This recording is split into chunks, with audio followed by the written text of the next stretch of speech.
Hypothèse est une plateforme de publication de carnets de recherche en sciences humaines et sociales. Ces carnets sont ce qu'on pourrait appeler des blogs scientifiques sur lesquels les chercheurs peuvent partager l'avancée de leurs travaux, les résultats ou leurs réflexions autour de thématiques variées. Nous, on a décidé de créer notre propre carnet sur les recherches impliquées faites au SAD.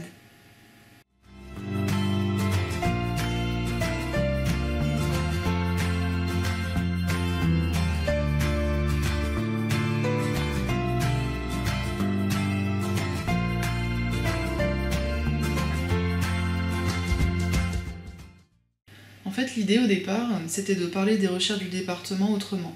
Pas seulement communiquer sur des résultats scientifiques validés, mais aussi parler de comment on fait de la recherche, et en particulier lorsque des acteurs non scientifiques sont engagés dans ces recherches. Et le constat, c'est qu'il y a autant de façons de faire de la recherche impliquée qu'il y a de situations, et donc on a pensé ce carnet de recherche autour du partage d'expériences et de témoignages de chercheurs et d'acteurs sur ces questions de recherche participative.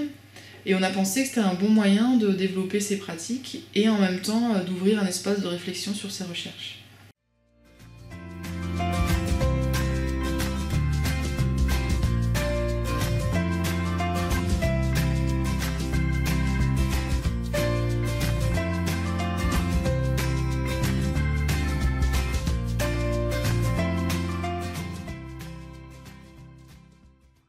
Alors moi je vois vraiment un intérêt à avoir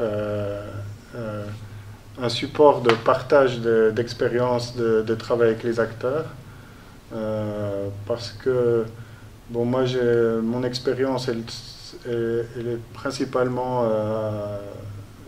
à partir de travaux de recherche basés sur des modèles informatiques dont je vois la limite. Et moi, je suis justement très preneur d'autres méthodologies ou de comment articuler différentes méthodologies. Donc voilà, ça m'intéresse de voir comment les collègues s'y prennent. Spécialement comme moi, j'ai plutôt un point de vue de sciences biotechniques, spécialement comme se prennent les collègues en SHS.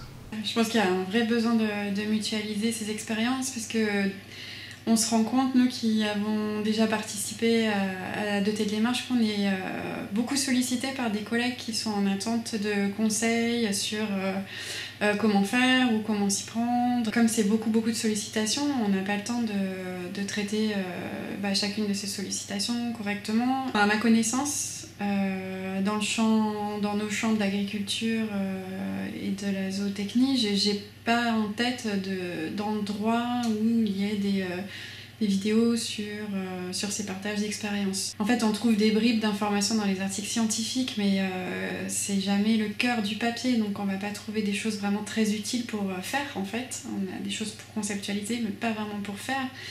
Il y a des ateliers qui sont organisés, des ateliers de travail entre les gens, il y a eu des ateliers sur recherche participative, il y a des écoles chercheurs, etc. Mais ça reste toujours un peu ponctuel et on a du mal à faire vivre de vrais réseaux d'échanges de pratiques là-dessus. Voilà. Donc, après, les gens se débrouillent un petit peu par le bouche à oreille. On reçoit des demandes de gens disant voilà, on sait que vous avez fait ce genre de choses, comment ça marche, est-ce qu'on peut en discuter, etc. Et donc c'est là où je vois une vraie plus-value de ce carnet de recherche. Cet échange d'expérience, il est extrêmement riche, surtout quand on commence, parce qu'on peut y découvrir des méthodologies auxquelles on n'avait pas pensé, qu'on ne connaissait pas, qu'on peut retransférer sur son domaine, oui, complètement.